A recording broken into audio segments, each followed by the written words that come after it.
It can only be attributable to human error. You're entering paranormal. He meddled in things that you keep so far. He meddled in things. He meddled in things. Where will we go next? It's a phantom from another time. No one, Mr. Mulder. That's it, man. Game over, man. Game over.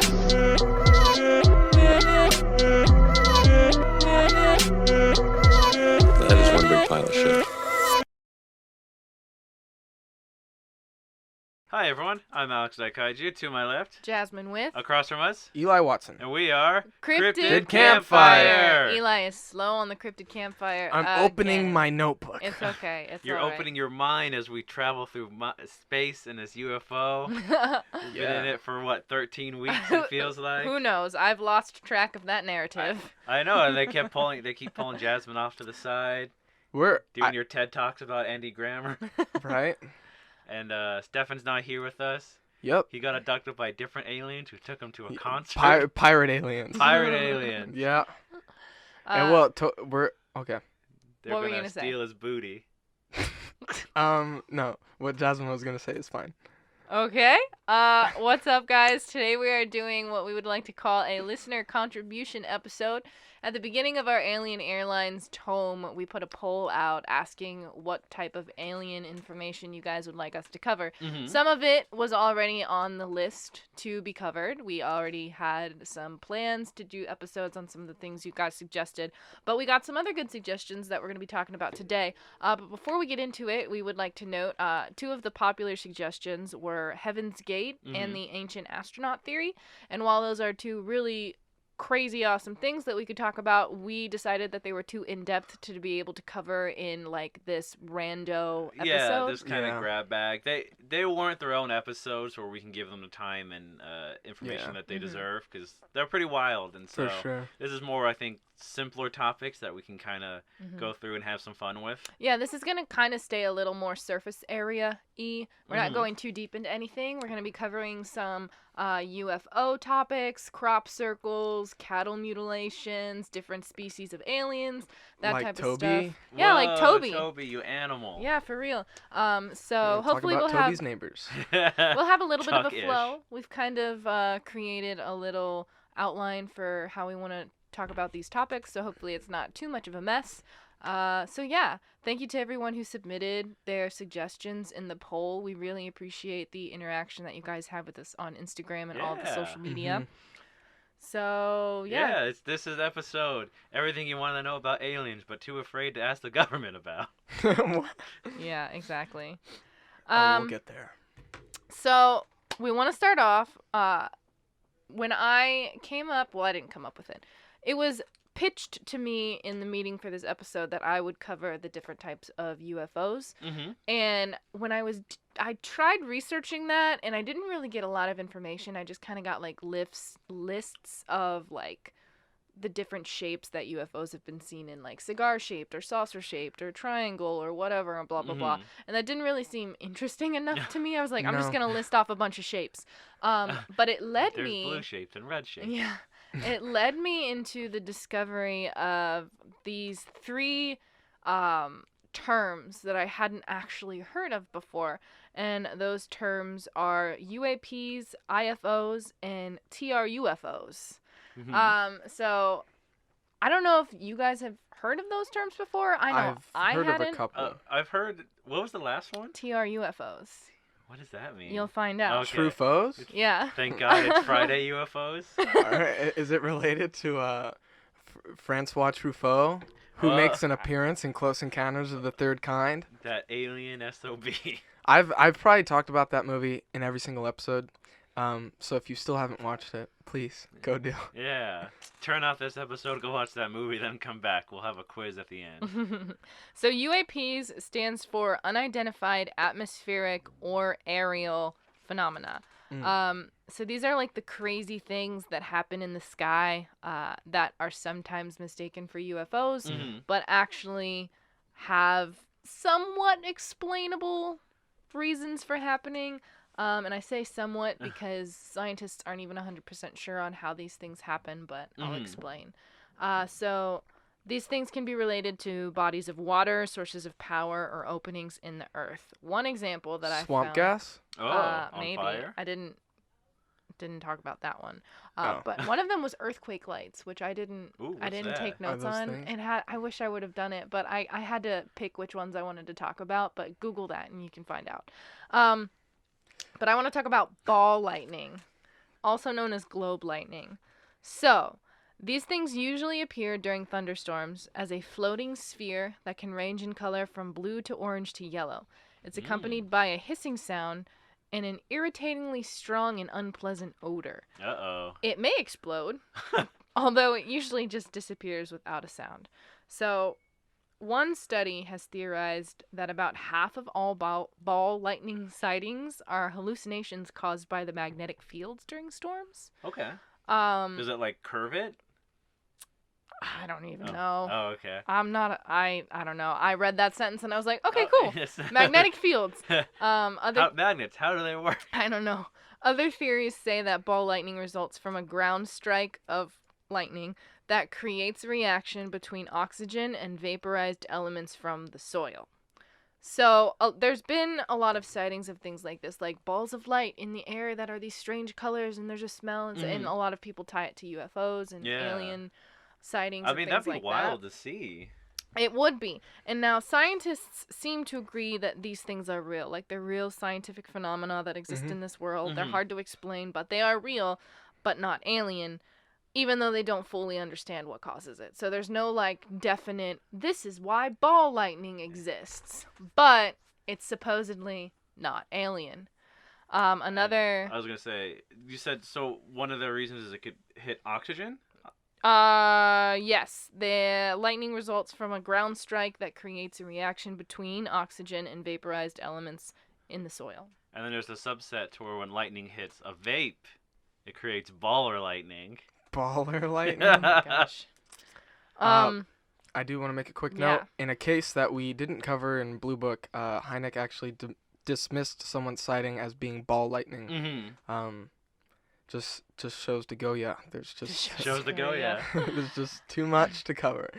So one of the other things that happens in the, I don't know why this is really under the atmospheric phenomenon, because it's not really something that happens in the air or in the atmosphere. It happens on land, in fields, and they are crop circles.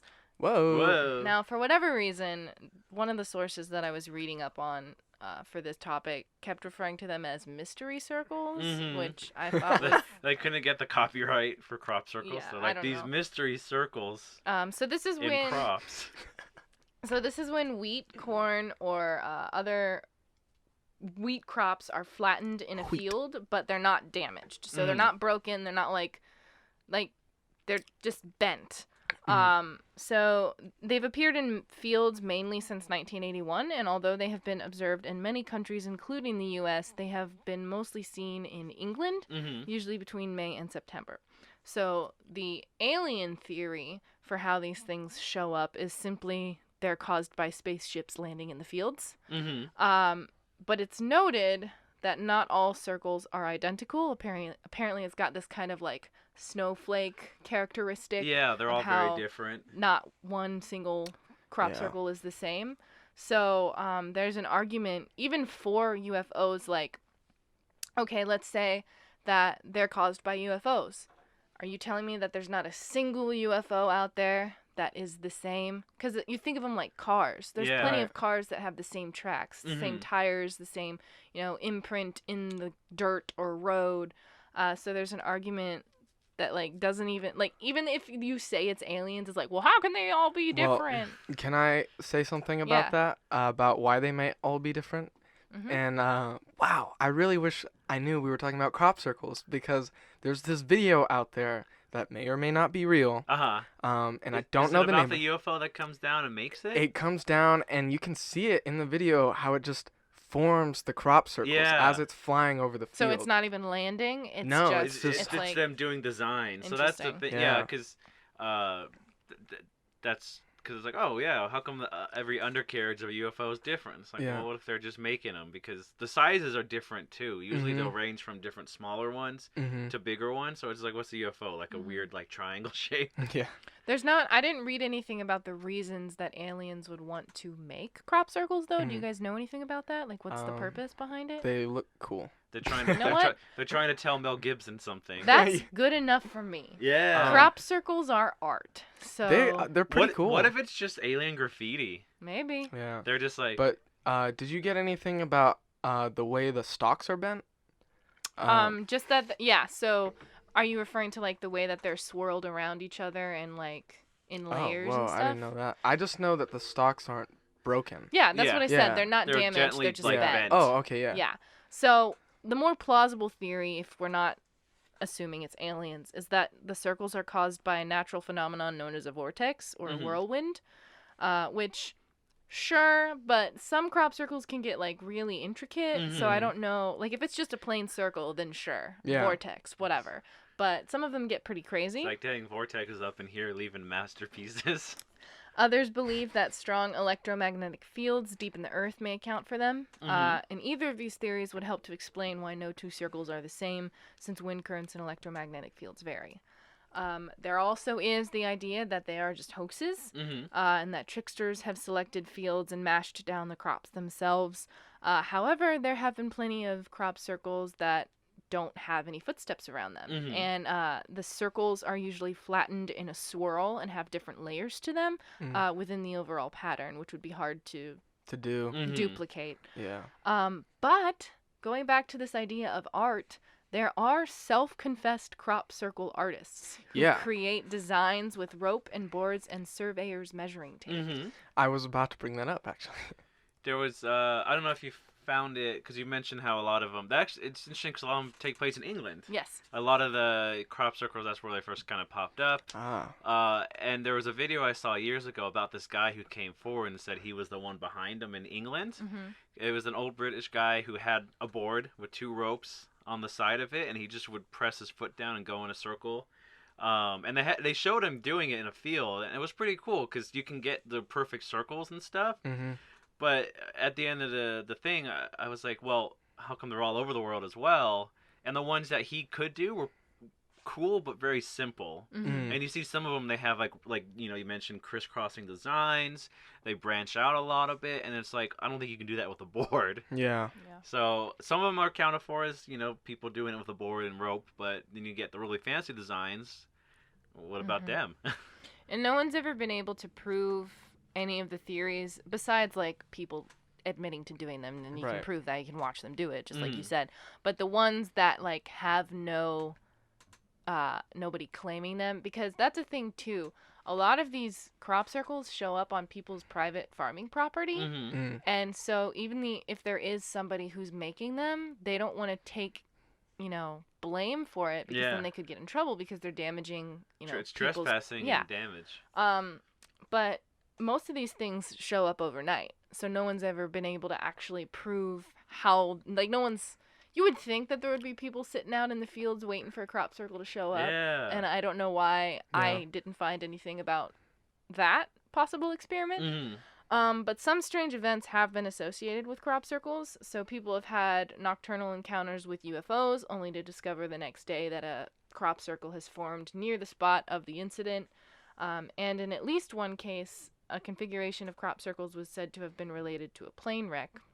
And here's what's crazy. I read a National Geographic write-up on crop circles, and they were studying them in England and talking to people who study them and people who make them and people who believe in them and people who think they're hoaxes and all this and whatever. But it says many people believe that even though a lot remains unknown, whatever forces create the phenomena are mystical. Documentary filmmaker Chris Carter reports feeling and seeing energy from within the circles. And he talks about he went out to study them. He finally went to England because he wanted to look at some in real life rather than just look at pictures. And he said, quote, "We lowered ourselves down while touching our hands together." It was him and 3 other people. He says, "We could see our hands turn white with red blotches and the ends of our fingers tingled. When we came up together, our hands returned to normal. But when we went back down again, the same thing occurred." Whoa. So Radioactivity? I don't know about that, but Oh. that's a thing. That makes me wonder, because not everyone puts their hands on the ground. But that makes you wonder, everyone's wearing shoes when they're walking around. Does that happen to their feet? Yeah. I don't know. And you just don't see it because they're wearing shoes? Yeah. Maybe. Also, I don't know if you mentioned that this came up, or because I know sometimes with crop circles, magnets act weird. Like, I didn't read anything about that. I want to say sometimes they say that like there's the magnetism is off, and people bring like those dowsing rods out and they go all crazy in the crop circles, and then they walk out and then they stop. So I know sometimes I think there's like weird properties in a crop circle, just like turn your hand, like maybe making the iron in your blood go away. Maybe that's why made the hands go, what do you call it? White. Pale, white, yeah, and they get blotchy because maybe the iron is acting up. Maybe. I don't know. Well, that's wild. Yeah. That is pretty wackadoo. Moving on to IFOs, Ooh. which are just identified flying objects. So this is what happens. That's a plane. And a That's not helicopter. what we're here to discuss. Exactly. No. So IFOs are normal objects that people mistake for something very strange. And most UFOs turn into IFOs when investigated. So this is just a term I wanted to throw out there because I had never heard it before. IFOs. Just like all the Project Blue Book cases, you know. Oh, it could be a weather balloon. So it is a weather balloon? IFO. Yeah. IFO. Yeah. Right back at you. It was just flares that were gliding around for 6 to 7 hours on a current. People have thought that Venus was a UFO because they saw it in the night sky. People have seen rockets. And If they're referring to a specific case about Venus, I don't think that's true. Anyways, continue. When the pilot tried to gun it down. Yeah. The question or the statement is just many people have gazed at the night sky and sworn that they saw a brightly lit UFO only to discover that it was actually the planet Venus. Oh. Okay. Yeah. And then other people have seen like rockets re-entering, the atmosphere and things like that, which happened to me a couple years ago, which I've mentioned before. Oh, the SpaceX SpaceX. rocket launch. Elon Musk is an alien. When I thought we were gonna die. When he got into the atmosphere to smoke weed. And then lastly, TR UFOs. Trufos. Trufos. Which literally stands for like true UFOs. Like Okay. Trufos. Trufos. This is what most people think of when they hear the term UFO. Trufos are an offshoot of PFOs. Oh man, for any of you who don't understand that joke, the original name that they wanted to pitch for this podcast was the podcast from out of space. And when you shorten it, it's PFOs. PFOs. And then all our fans would be called PO-fists. No. I'm so glad we didn't go that direction. So yeah, that's there's not really much more to that. It's just what, the classic flying saucers and aliens, real unidentified flying objects are sometimes called TR UFOs, true UFOs. Yeah. So that's the bulk of research I did on different UFO types. Because like I said, I started researching it and it was like, some are shaped like cigars, some are shaped like triangles. And I'm like, okay, You even get an cool. odd rectangle one. Well, every so we have a often. bunch of cool charts. Jasmine sent me a cool chart of different UFO shapes Ooh. that I'll put on the Instagram so everyone can see. Yeah. Yeah, visual aids. Because it's really hard. It's not going to be interesting if we just go one by one Yeah. and describe, oh, this one's triangle, but the edges are slightly concave. And it's like, what? And this Yeah. and this one is just the Star Trek Enterprise that Yeah. they put on there for good measure. Talking about it's not as entertaining as actually being able to look at it and see the differences. So that'll Yeah. go up on the Instagram. Yeah, listen to us for 45 minutes just describe shapes. Yeah, Yeah. can you imagine? Today we're learning about geometry on Cryptid Campfire. Geometry, how does it work? Who knows? All right, so I'm going to pass it to Alex for his research topic. What are Okay. you talking about today, All Alex? right. So, we talked about people seeing UFOs, the types that they can be. One of the aftermaths that people say are crop circles. Another aftermath of UFOs is cattle mutilations. Oh, yeah. And I'll throw the trigger warning out right now. It's going to get gross because it's all in the name. Cattle mutilations. And while I was doing research, if you look up yourself, be careful. Articles will freely use pictures of disemboweled animals left and right. So just warning, because they're like, yeah, check this out. Here's what the inside of an animal looks like. Like, oh gosh, I just want to hear about it, not see it. But cattle mutilations, and it's a strange worldwide phenomenon that affects livestock, mostly cattle, hence the name. But other animals are also involved: sheep, horses, goats, pigs, bison, deer, and elk. Dang. Yeah, like there's a wide range of animals that just people find, and usually it's defined. The animals are found dead, and there's usually clean, almost surgical cut removal of anything from the eyes, the ears, the tongue.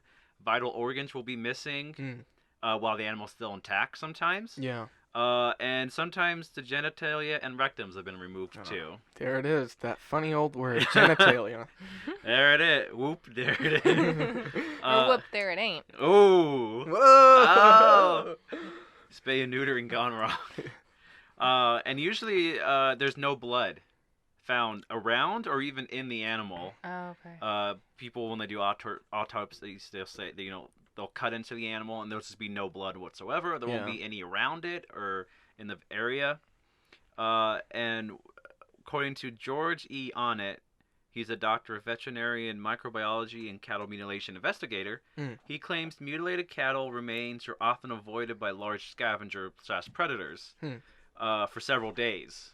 Because usually if you find an animal, there'll be proof. There'll be, coyote, wolf tracks. There'll be buzzards in the air that have been picking off the animal. And there'll be no activity around the body. Yeah. So like they don't want to eat it. Mm-hmm, they don't yeah. Okay.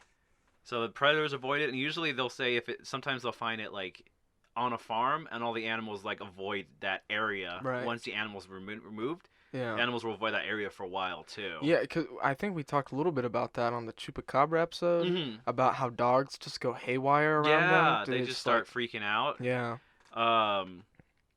And so I have a survey here from the National Institute of Discovery Science. They looked at, I think, over a few thousand cases, and they found that the mutilation of the eyes has occurred in 59% of all cases. Weird. Mutilation of the tongue is in 42%. Genital mutilation is in 25%. Oh. But here's what's crazy. Rectum mutilation has occurred in 76%. What? So usually if you find it, the eyes and the head will be missing, and so will the butt.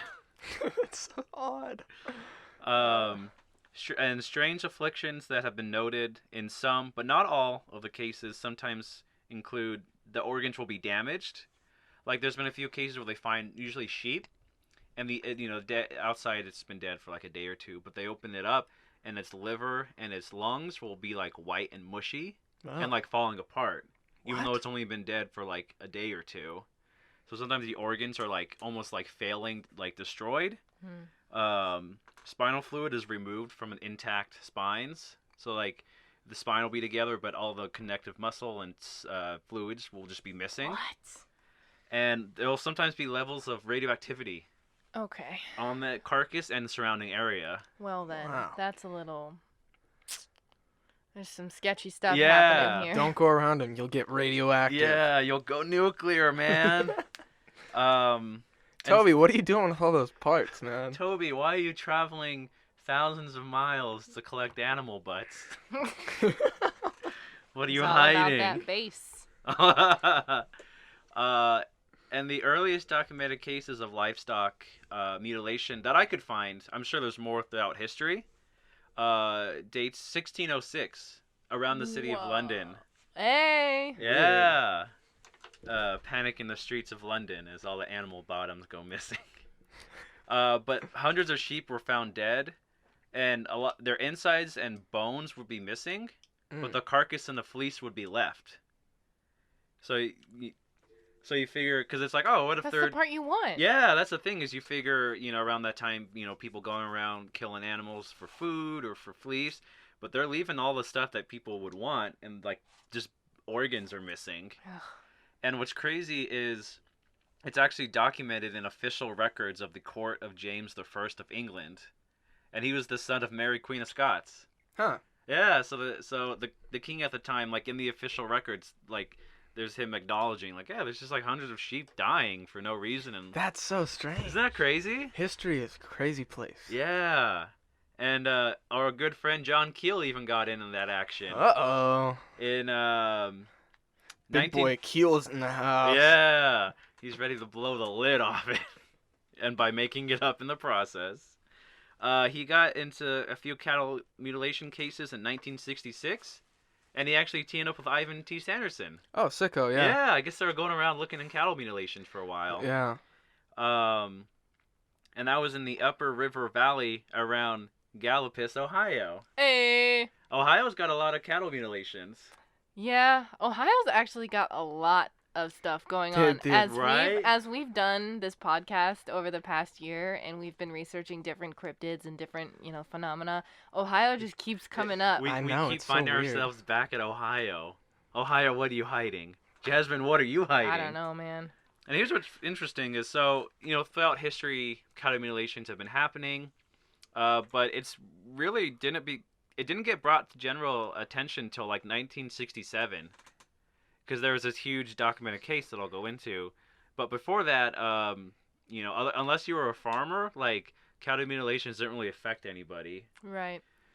Now, you said there's a case that you're about to go into detail about. Mm-hmm. Is this going to tell us why cattle mutilations are associated with alien activity? Yes. Okay, sweet. I'm ready. Yeah, this is what's crazy. Is this one, I think, kind of lays out a lot of the whole lore behind cattle mutilations and aliens. So, this story happens in Colorado, I believe. Colorado? Yeah. It was a story published in 1967 in Pueblo Chieftain newspaper in Colorado. And it was about the strange death of a horse named Lady. And Lady, what's weird is sometimes so the horse's name was Lady. Mm-hmm. It was a 3-year-old Alapalooza horse. But in the newspapers, someone referred to it as Snippy. And people just took that name. So if you look up Lady Horse Death, it might not come up. But if you want to look into it yourself, it's called the Snippy Horse Mysterious Death. So for some reason, everyone called it Snippy. But Lady was... I'll just I'll call the horse Lady throughout the story. But Lady was found dead by a farmhand named Harry King. And he was the sister of the owner. Her name was Ellie, and she's the one who owned Lady, and he took care of the horse on the ranch.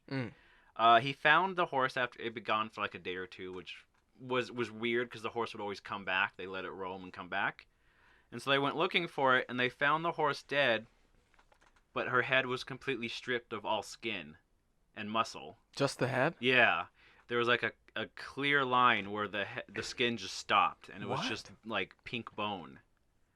And she'd been only gone for a few days, but there was no sign of bloating or decomposition, and no predator activity, and no vultures were in the area, despite the fact there being just like a big dead horse there.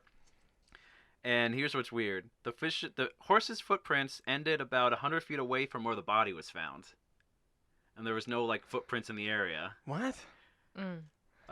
What? And Eli's freaking out. It gets crazy. It's gonna keep getting crazy. No! There were burn marks on the ground. Okay. There were flattened bushes. Like there were areas of bushes that were just like flattened completely, and there was a gelatin-like green globs found on the bushes. No, there wasn't. Yeah. What? And they even found little bits of scraps of metal with horsehair in it. Flubber. Flubber. That's what it is. It was Flubber the whole time. Flubber's out there and it's gonna eat you. Oh, gross. But just your head. When they looked at the green globs, Ellie, the owner of the horse, she picked it up and her hand started burning. Oh. Like right away. Yeah, never touch goo. Yeah, don't if you find a dead animal and there's like weird goo, don't touch it. Don't touch nothing. But here's where it starts getting crazy around this point. Oh my gosh, you have pages and pages. I went deep into cattle mutilations. So the owner called the death into Sheriff Ben Phillips at the time. Okay. Because it's like, hey, my horse is dead. This is really weird.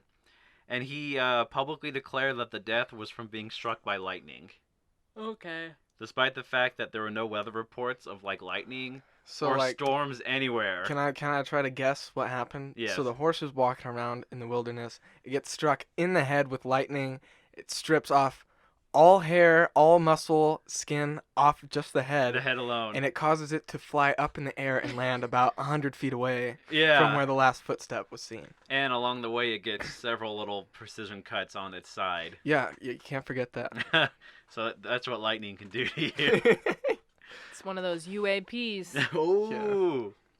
And then Dwayne Martin, who was a U.S.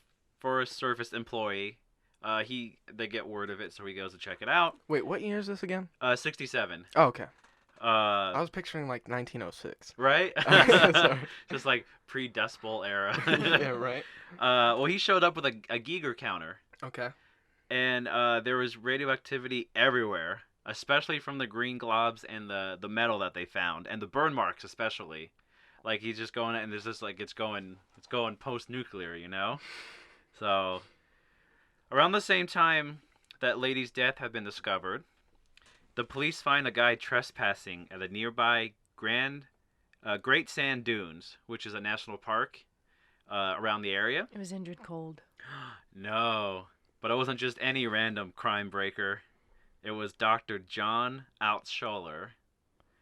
I don't know what That means. means nothing to me. He's an award-winning pathologist. Ah, pathologist. You got this award-winning doctor sneaking around at night at a national forest, Okay. and the police are like, "What are you doing here?" And he's like, "I'll tell you guys, but I don't want my name in the papers because it's gonna ruin my reputation if you guys know why I'm out here." And did it ruin his reputation? Well, not quite, because the reason he was out there, he was looking for them UFOs. Oh. A man of science looking towards the sky, trying to find the UFOs in the 60s. Sounds like jail and honey. Yeah. Anyways, I just want to point this out because I have no idea what pathology is. Yeah. And it's the study of diseases. Yeah, especially the blood. Yeah. Pathology, like in The causes and effects of diseases. So not Yeah. diseases really themselves, but Well, here's the thing. So you got award-winning pathologist out there, and a day or two before, a horse was found dead of strange circumstances.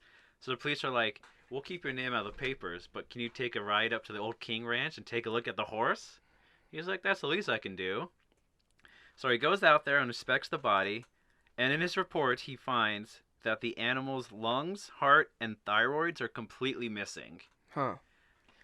And he's shocked because there's like a lot of precision Mm-hmm. cut that he was like this.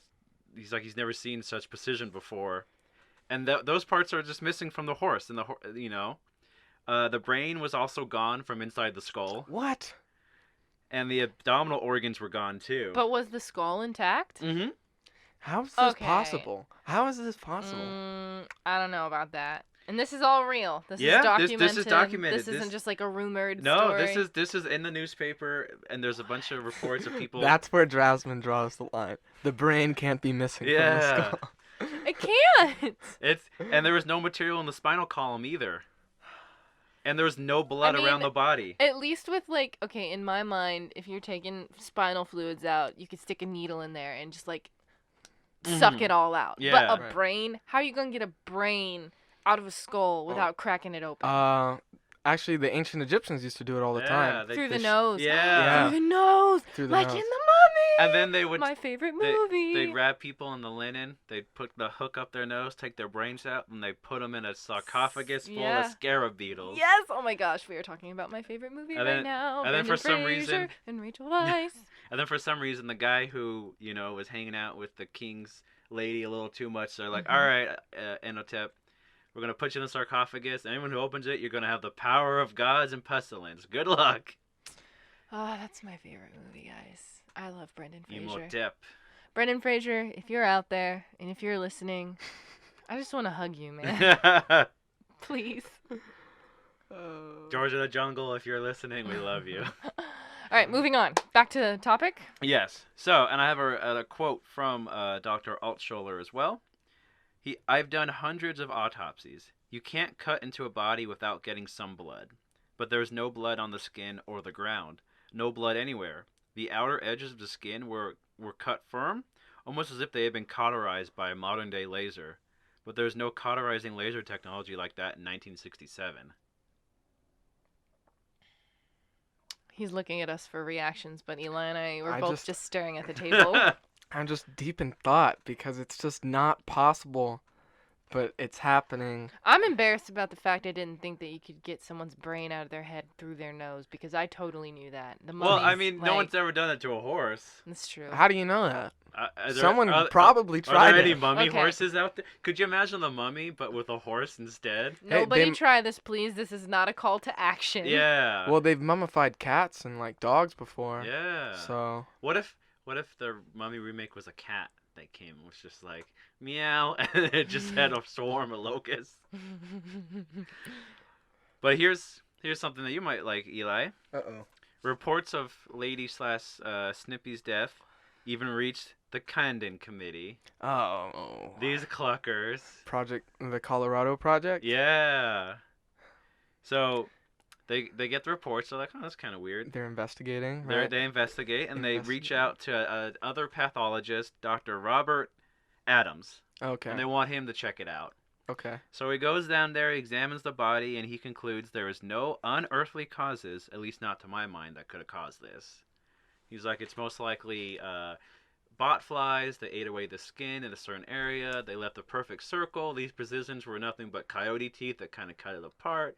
You know, the coyotes reached in and grabbed nothing but the heart and the lungs precisely. How typical. This is why they didn't last. So the Camden Committee strikes again. But here's what's crazy. So you might be listening and asking yourself, all right, so they found a horse. It was parts of it were cut off in a weird way. What does it have to do with aliens? Where are the UFOs at? Well, Agnes King, the mother of the owner, Ellie and Harry, who was the ranch hand, she reported seeing lights in the sky for like the past few nights before they found Lady's death. Wow. And here's what's crazy. There was even a Superior Court judge, Charles E. Bonnet, and his wife. They reported seeing 3 reddish-orange rings in the sky that moved in triangular formation, moved at high speed, and hummed in the surrounding area. And he actually called. He was like, you know, I want to get some reports done. That's how I think it reached the Camden community. And but what's interesting too is people even reported seeing small black jet planes around the areas too. Because I guess here's one thing I found is Colorado is like balls deep in UFO things in the sky. Like there are so many reports of UFOs in Colorado. It's crazy. Is it really? Yeah. Huh. Just constant people being like, yeah, you know, like UFOs are a thing. Because San Luis Valley is an area around the Great Sand Dunes Park where they found, you know, Dr. Outholer hanging out. It's been a hotbed of strange lights in the sky for years. And here's what's really crazy. Native Americans who used to live in the area would tell tales of underground caverns where ant people lived. Oh, weird. And the ant people would sometimes just take people from the surface. And they'd even see flying seed pods in the sky that would like pick people up and go into like the sky and come back at random times. Isn't that sketch? Yeah. Especially because like that term ant people, like that's such a gross term. Right. Because it just makes me think. Remember when that farmer called the aliens the children of Earth or whatever, and it looks like a bug. Yeah. So you just see like giant ant human people walking around grabbing people and taking them underground caverns. Ugh. Dude, what is wrong with aliens, dude? Yeah, man. What are Not wrong all with them? aliens are bad. Like Toby's okay. Toby, you're an animal, but stay away from our animals, please. Yeah. So that's the story of the horse that was found. That was the kind of kicked off the animal mutilation stories. But what's crazy is the bones had their own adventure too. Lady's bones. So shortly after the whole, because the body was pricked and prodded by a bunch of different people, different reports are coming together. Yeah. A veterinarian, Wallace Leary, he boiled the remaining skin and organs off the skeleton. And mounted on a metal platform held together with wires and screws. And the bones were on display for a few years on the sidewalk by the Chamber of Commerce. What? And it was just like, hey everyone, welcome to Colorado. Look at this dead horse skeleton we have. And then at some point it moved to a private museum for a while. And then it got stored at this guy Carl Heflin's ranch for like 20 years. And then what happened? And then it showed up on eBay. Oh my gosh. Oh no. For $10,000. And someone bought it? No, it got taken down because Oh. I guess the guy wanted like 50,000. Oh. He put like, hey, opening bid 10,000 people do your stuff, and people are like, I'm not even gonna give you that much for Yeah, it. right. So wait, where are the bones now? They're now stored in a remote, undisclosed warehouse, Oh. being investigated by top men. Back with the Indiana Jones. Yeah, it's right next to the Ark of the Covenant. But here's what's interesting is Weird America is a book, and the author is Jim Brandon. But he reports that Snippy's skeleton disintegrated like shred of wheat a few weeks after the initial find. So some people are saying those aren't even the real horse bones that were on display. How strange. So like the story's just full of so many like weird elements. It's just that's every UFO story for you though. That's just everything happens that way. And I could go into so that's the story of Snippy / Lady the Horse, that the first kind of public mutilation that people found. And so possible explanations. People mention natural causes like predators, bugs, because they say that botflies will tend to grow in a certain area, and sometimes you can get kind of clean lines from where the flies will eat parts of the dead animal.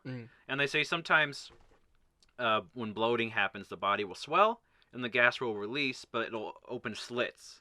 So you get almost kind of like clean cut slits. But that doesn't account for like sometimes just the like body parts being moved like completely from, you know, a tiny slit that's left on the side of the animal. Right. The elements sometimes play a hand. Some people say there's sociopaths out there that are just going around killing animals with precision to cut off certain parts Very possible. and collect their butts. I don't buy it. Now here's there's a popular theory during the 70s and the 80s that it was cults. Because there's a big satanic panic happening in the 80s. Well, I do kind of believe some of that. Well, I don't think it accounts for like most of them, but not at all. But you know what's crazy is a lot of cult activity is in Idaho. Because there's a few stories to where in September 1975, Blaine County, Idaho, reports of several people in black hooded robes are seen walking through the forest, and there's like several reports of mutilated carcasses in the area. And then in October 9th of the same year, 75, this motorist on the U.S. Highway of 95 in northern Idaho, he reported to police that he came across a roadblock of like 15 people with black masks on, interlocked. Their hands were interlocked, and they're just standing there. Yeah, I'd make a U-turn. And then he made a U-turn, yeah. But like there were reports of animals also frequent mutilations in the area too. So Idaho, I think, has got a cult problem out there. Yeah. So that explains Idaho, but of all the other 49 states. Yeah, I don't know. And some people say there's government military experimentation going on. Nah, I don't believe that. Well, because they talk about, you know, there being black jets in the area, like small planes. Nah. Some people, because here's the thing. Possible big pharma experimentations, like they're cutting the cows, experimenting with them. I just feel like, here's my issue with that. I feel like the government would be smarter about that. I feel like they would buy a ranch and then do it to the cows on that ranch that they own, not just on like random people's like cows. Yeah. Like I feel like the government, they got the resources. Why wouldn't they just start their own farm? It's more fun. I don't. It's more fun to keep people guessing. It could be about mad cow disease. Interesting. Either tracking or monitoring, you know, the effects of mad cow disease, you know, cutting apart the bodies, checking on random regions, seeing what's happening. Or could they be trying to weaponize it? Oh, jeez.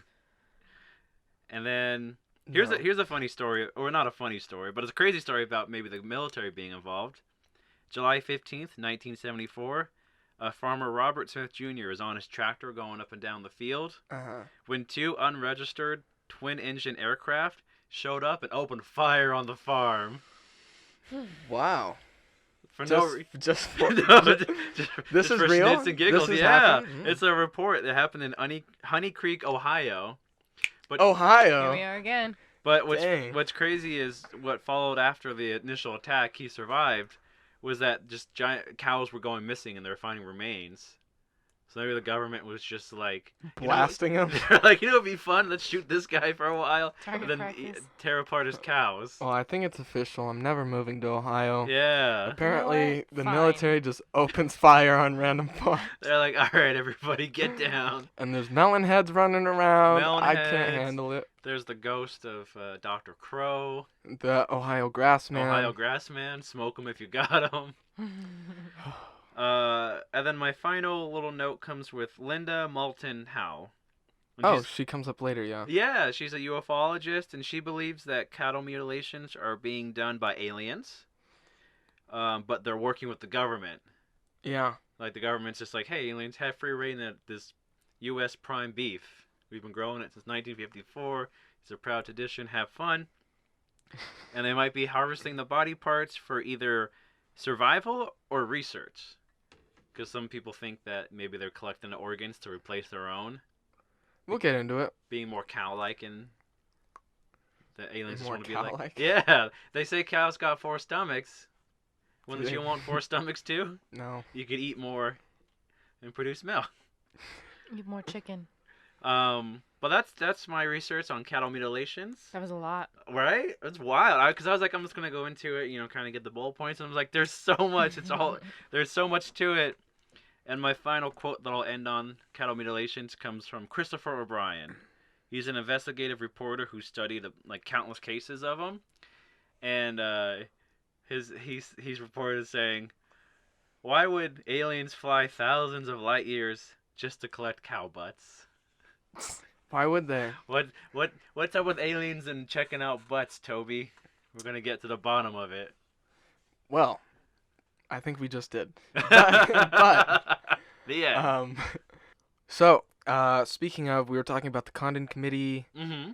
and just how much of a shady organization that was. Yeah, a I bunch of fools. Yeah. I have an even shadier organization to get to as well, and I've talked about them a little bit before. I know in our Roswell episode, Mm-hmm. they're called the Majestic 12. Oh yeah. And I don't remember if this was requested by anybody, but here we are. We're talking about it. So MJ12, aka Operation Majestic 12. Ooh. And it was first heard of in the 1980s when Roswell came to light. Because if you remember when we were talking, Roswell happened in 1947, the flying saucer crash, all that drama, but it didn't come out to the public light until 1980. Yeah, because they put the kibosh on the story that night. Yeah, they really, nobody knew about it for a long time. And so people were hearing about this Roswell, and everyone was like, yo, there's a UFO cover-up. Yeah. Which I agree. I believe there is a UFO cover-up. Mhm. And, but I don't think... It's quite what you think it is. Anyways, so the story begins in 1984 when you have Jamie Chandaray. Okay. Who was an LA TV producer. Very trustworthy. Mm-hmm. Also ufologist who also doesn't come up whenever you Google his name, and he's also never written any books. His only claim to fame is this. Okay. So I Is find he even it. a real person? I don't know. They made him up for the TV show. I have no clue. And so, basically, he receives a manila envelope on his doorstep, and there's pictures inside, or some film, and when he gets it developed, there's 8 pages of documents that debrief Operation Majestic 12. Ooh. They're leaked, classified documents. And it's supposedly a secret community that was formed in 1952 by Harry S. Truman and 12 other people, hence Majestic 12. And They really thought highly of themselves. yeah, I guess so.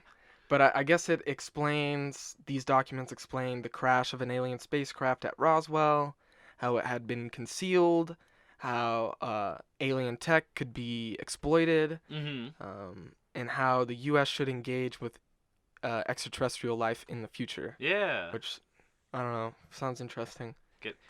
Be like, hey, everyone, aliens, give us your technology and we'll give you Elvis Presley and the recipe for nachos. Is there a recipe for nachos? Yeah. I was unaware. So we have, this is where the story kind of gets a little crazy. We have Chandaray, Stanton Friedman, and Bill Moore, who's a ufologist. the Arizona State Director of MUFON at the time, and the Mutual UFO Network. We talk about him in Blue Book 1.5. Only on Patreon. Yeah. So, and Bill Moore in 1980, so 4 years prior to all of this happening, he wrote The Roswell Incident, which talked about how they discovered alien bodies at the flying saucer crash, yada yada. Yeah. So they all get a series of anonymous messages that lead them to search for these files in the National Archive. Ooh, it's like a scavenger hunt. Yeah, kind of. And so in 1985, they all find the Cutler-Twining memo. And it's basically, it's supposedly written by Eisenhower's personal assistant, I should say. His name is Robert Cutler, hence Cutler-Twining. And it's Robert Cutler to General Nathan F. Twining. So Cutler-Twining makes sense. Yeah. And it contains a reference to MJ-12. However, this is extremely controversial because they think it's a plant. Yeah. They think someone put it there. Okay. And here we go. So we have this guy named Philip J. Klass, and he's kind of a controversial figure in ufology as well. Mostly because he comes in there, he gets down to the business, and does his business. He kind of does what I've been doing the past couple episodes, is really investigating these things and finding out they're not what they seem. Okay. And he wasn't very liked because of that. And so we could actually do a whole episode on this guy because there's a lot of crazy. He offered a $10,000 reward to anyone who could provide evidence, a living extraterrestrial, a dead extraterrestrial, a crash flying saucer, a working flying saucer, which no one claimed. Actually, one dude claimed it. Anyways, that's a whole thing. I was going to say, we should just take Toby over there. Be like, hey, where's our $10,000? We're here. Yeah, I don't think he's offering that anymore. So the first thing that he noticed was that the date on the memo that Cutler supposedly wrote it on is fishy because the date that Cutler wrote it, supposedly, Robert Cutler was actually out of the country. Yeah. So he wasn't even in the same geographical location that this memo was supposedly written in on the day that it was written. Someone used the stationery. And Truman's signature on the document, which I think is pretty interesting that it's Truman's signature, even though Eisenhower was supposedly the president at the time. Yeah. Eisenhower's involved in some other stuff, too, that we'll have to talk about in another episode. Right. The signature is actually a pasted on photocopy of a genuine signature. Okay. With, the same scratches and everything. They just didn't care. Yeah. And actually, it's fun fact, and I think you guys will like this. Ooh. They found where that actual signature was from, which memo, and it was from Truman to Vannevar Bush, and it was written on October 1st, 1947. Whoa! Which, little peek behind the corner, the day we're recording this is October 1st, 2019. Nice. Whoa! So, and we dug up Harriet Truman's body, and we're going to ask him the hard question. Uh-oh. That's pretty fun. That's wild. That's crazy. So, FBI did their own investigation into these MJ-12 files, and it was the Air Force Office of Special Investigations, or AFOSI. AFOSI. I'll be talking about them a little bit. How dumb their name But is. basically, they stated that no committee called MJ-12 ever existed. Go figure. And the FBI said all the documents were bogus, even going so far as to write in black marker over all the pages, bogus. And you can actually find the files. I have the files from the FBI website, and it's true. On every single page, it's written bogus. Bogus. In big black letters. What year is this? 80s? Yeah, 84, 85. It'd be funny if it was bogus, not radical, lame, like every 80s term used on the paper. It's also interesting. Stanton Friedman and what was the last name is Howe. Oh, Laura. Laura Palmer. Linda Moulton Howe. Linda Moulton Howe and Stanton Friedman both believe the documents to be legit. Yeah. I don't think they are though. Yeah. Because here we go. You like what you see, you know. This is where the big thing comes up.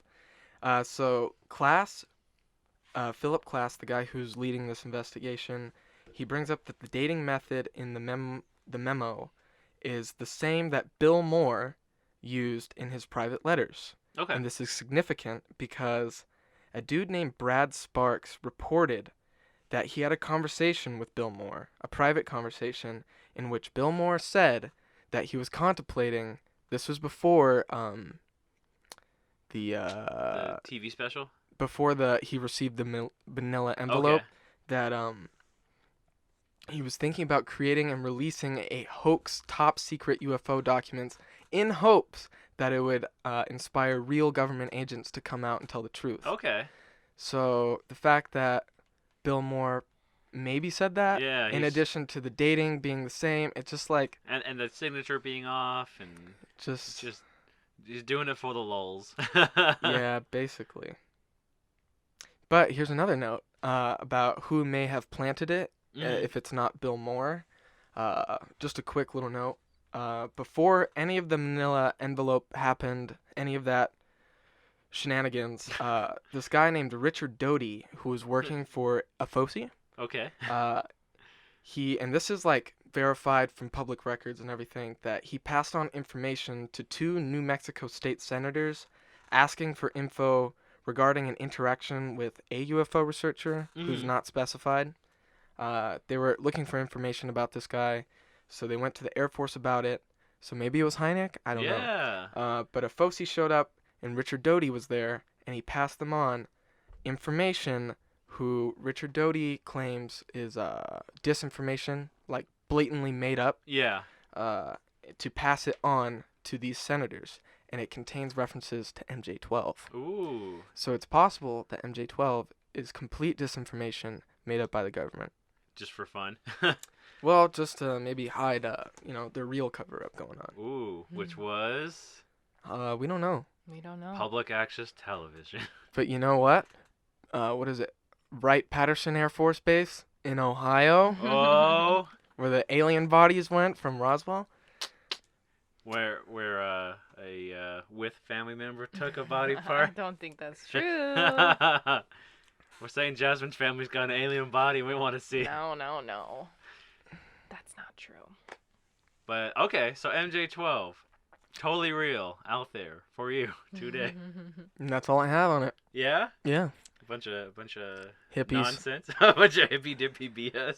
Well, guys, we had a bunch more we wanted to talk about today, but we actually, I think, have reached our time limit for today. Oh. I think so. So we teased a little bit of what we'd be talking about towards the beginning of this episode, and we covered most of it. But you guys are just going to have to wait for part 2 to hear Surprise! about the... It's a 2-parter. You guys are going to have to wait for part 2 in order to hear about... Oh, Jesus, now I can't... We've been flying through this UFO, and boy, are our arms tired. You'll have to wait for part 2 to hear about the different alien species that we've researched. It's driving me insane. I need to get off this spaceship. We're in space. But I think that was a fun grab bag of info about UFO types, crop circles, mutilations, MJ-12. I think we'll start signing down here. Signing down, signing off? Signing off, and going to lay down for a while. So if I want to find you on the social medias. Oh, yes. If you want to find me, my name is Alex Daikaiju. That's Alex Daikaiju. I'm on Instagram and Twitter. What about yourself, fella? I'm at the Eli Watson. You can find me Instagram or Twitter. I also run the official @Cryptid Campfire Instagram. Ooh. Give us a follow. If you DM the page, you're DMing me. So, yeah. What about yourself? You can find me on Twitter and Instagram. My name is the same on both platforms. It's my full name, Jasmine Maywith. JASMINEMAEWITH. And we also have the official Cryptid Campfire Twitter. which Jasmine, Eli, and myself run at different times. Yeah. So there's a Russian roulette. You'll probably be talking to one of us if you message us. That's just why sometimes the messages are all over the place when we write. We all have different tweeting styles. It's definitely true. You can definitely like tell who's been on. Yeah. And we're Cryptid Campfire. Thank you for listening. We also have a Patreon. Ooh, an official Patreon. So we have the $5 tier, Creepy Camper. If you join to be an official Creepy Camper, you get early access to episodes along with special access to special episodes. Ooh. And we also have our own website, cryptidcampfire.com. That is where you can go to get your official Cryptid Campfire t-shirt. Don't believe the fakes. Yeah, accept no substitutes. Always buy from the source. $20, no shipping, no additional shipping cost. $20 even. Yeah. Yeah, what a deal. What a steal. Ooh, we're also on YouTube if you want to check out more. We have so many things nowadays. I forgot how long our sign-ons go. But we're also on YouTube. And if you liked our episode, if you have questions, comments, concerns, email us at cryptidcampfirepodcast@gmail.com. I think that's all the info, dear God, I hope. Goodbye. Bye.